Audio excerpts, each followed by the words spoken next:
میں ہمارے کے ساتھ جنرل سیکریٹری کی پولیس اور میرے ہمراہ ملٹری ہیڈ ہیں راجہ محمد صاحب، اور یہ ڈاکٹر صاحب نے جو تحقیق آپ لوگوں کے سامنے بیان کی ہے، اس پریس کانفرنس کو قائم کرنے کا مقصد یہ ہے کہ یہ لوگ پرائیویٹائزیشن کی تلوار ہر دور میں ملائش کے ساتھ کرتی رہتی ہے، اس کے بارے میں میڈیا کے تھرو لوگوں کو یہ آگاہ کرنا کہ اس کے نقصانات کیا کیا ہیں۔ تو میں اپنی پریس کانفرنس کا آغاز کرتے ہوئے ڈیٹیل میں شروع کرنا چاہوں گا آپ لوگوں کی اجازت سے کہ ہماری پریس کانفرنس کا مقصد عوام اور حکمرانوں کی پیمانوں کو پاکستان بھر کے عوامی اداروں کو مواقع پیشوں کی عادتات سے آگاہ کرنا ہے۔ موجودہ حکومت IMF کی یہاں پر منسوخ پالیسیوں کا نفاذ شدت سے کر رہی ہے۔ حکومت کے ملازمین دشمن منصوبوں میں ٹیکس کا خاتمہ، ریٹائرمنٹ کی عمر کم کرنا، سالانہ انکریمنٹ کا خاتمہ، ادارے کی رہنما پالیسی شامل ہے۔ لمبے عرصے تک ضائع افراد کے ذریعے عوام کو غالب کرایا جاتا ہے کہ رجسٹری کا مقصد سارے چلنے والے اداروں اور سب سے اس کا معیار بہتر کرنے کے لیے نجی شعبے کے حوالے کرنا ناگزیر ہے۔ تاہم PTCL الیکٹرک سپلائی کارپوریشن کے حالات نے حکمرانوں کی پروپیگنڈا کی نفی کی ہے۔ صرف PTCL کی مثال کو لیا جائے تو بیان ہے کہ اب یہ ادارہ خسارے میں پرائیویٹائزیشن کے بعد جبکہ پرائیویٹائزیشن کا یہ پرافٹ لگا اور سروسز کی معیار میں تبدیلی ہو رہی ہے۔ ان کمپنیوں کے غیر ملکی مالکان سے حکومت پاکستان واجبات کے حصول کرنے سے متاثر ہے۔ عوام پریشان آ رہے ہیں جبکہ ادارے کے پینشن اور ملازمین دربدر کے خالی پر مجبور ہیں۔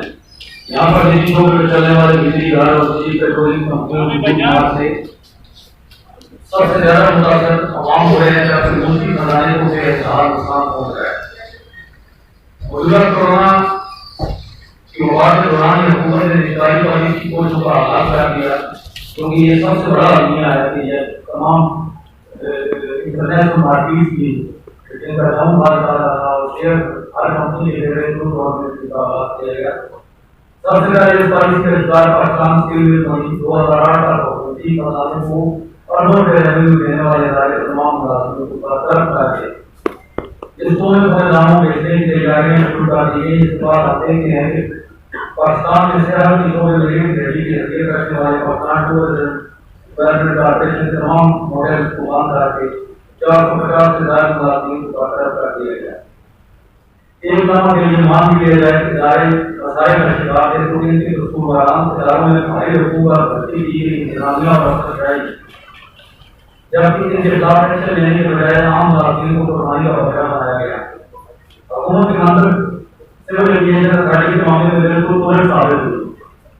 یہ ادارہ جو پاکستان کے تمام اوپر سے ادارہ ہے، مثال کے طور پر ابھی تک کورونا کے باعث حکومت فلائٹ آپریشن کو حال نہیں ہوا تھا مگر پھر بھی حکومت کے اپنے عدالت شمار کے مطابق سزائی یا دوسرے کی خاطر کا اضافہ اور فلائنگ کی مارک میں سول ایویشن کو 3 کروڑ کی بومی میں اضافہ ہوا۔ سول ایویشن میں گزشتہ دنوں کے دوران 10 کروڑ روپے کمائے۔ اب حکومت کی جانب سے دوبارہ مزید اداروں کی لسٹ جاری کی گئی ہے جن کو پھر بہت نکالی کیا جا رہا ہے۔ حکومت OGPCL پر اپنا خون مارنا چاہ رہی ہے۔ OGPCL پاکستان میں تیل اور گیس کی تلاش، ڈرلنگ، ریفائننگ اور بیچنے کی شعبے سے وابستہ ہے، اپنے ذخائر پیداوار اور نفے کے لحاظ سے مارکیٹ لیڈر ہے۔ حکومت پاکستان کی جو مالیت کی ہے مارکیٹ کیپٹلائزیشن کے لحاظ سے یہ پاکستان کی سب سے بڑی کمپنی ہے اور کئی بار گلوبل گفتگو میں شامل رہی ہے۔ یہ نہ صرف ملک کے اندر بلکہ ادارے کے ملازمین کی مہارت اور قابلیت کی وجہ سے پوری دنیا میں اس کا نام ہے۔ جن ٹیکنیکل ہینڈ کے پاس OGPCL کا ایک سیٹ ہوتا ہے وہ پوری دنیا ان ملازمین کو ہائر کرنے میں کبھی دیر نہیں کرتی۔ ملک میں موجود تیل اور گیس کے انفراسٹرکچر بھی اس ادارے کی مرمت ہے۔ اپنے حجم اور کام کی وجہ سے یہ ادارہ اربوں روپے ملکی خزانے میں جمع کروا ہے۔ یہ ادارہ ملکی خزانے کو سب سے زیادہ نفع اور کمائی دینے والا ادارہ ہے۔ سال 2017 میں OGPCL نے 64 ارب روپے حکومت خالص منافع کے علاوہ 25 ارب روپے ٹیکس دیا اور 24 ارب روپے ڈیویڈنڈ کی شکل میں کما کے وہ اپنے شیئر ہولڈر اور گورنر پاکستان کو بتا دی. اسی طرح 2018 میں جو OEDC کا خالص منافع تھا بغیر ٹیکس کے جو تھا وہ 79 ارب روپے 79 اور ٹیکس کی بات میں 24 ارب روپے دیے 37 ارب روپے کا ڈویڈنڈ کی بات میں ادا کیے.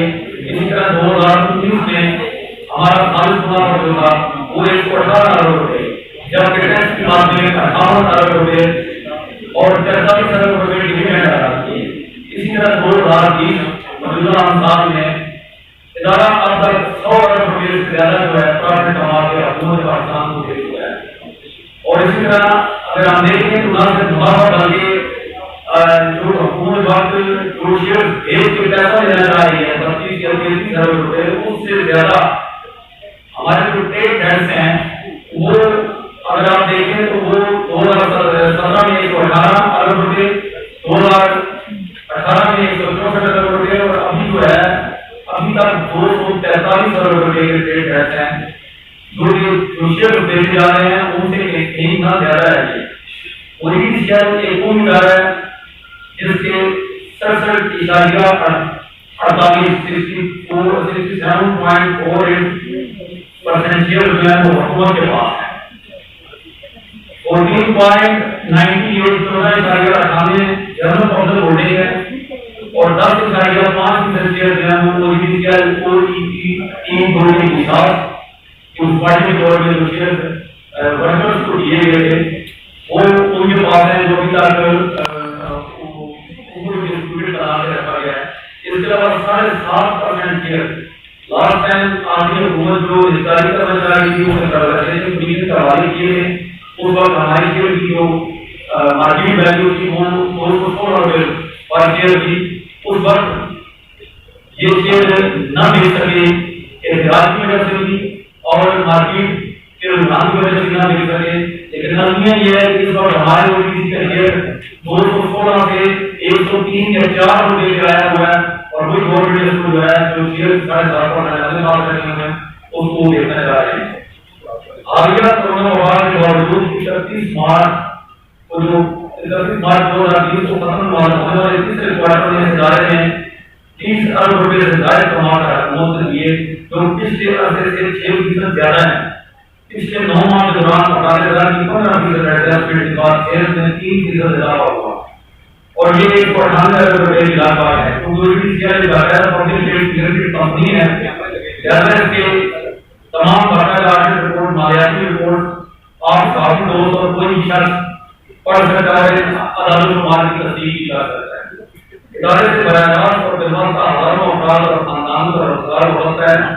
ہم بطور OEDCL ورکر یونین CTA اپنے عہدیداران سمیت یہ وعدہ کرتے ہیں کہ OEDCL کے تمام ملازمین ادارے کے تحفظ کے لیے ایک جان ہے. اداروں کی نجکاری کا سب سے زیادہ نقصان خود حکومت پاکستان کو ہوگا.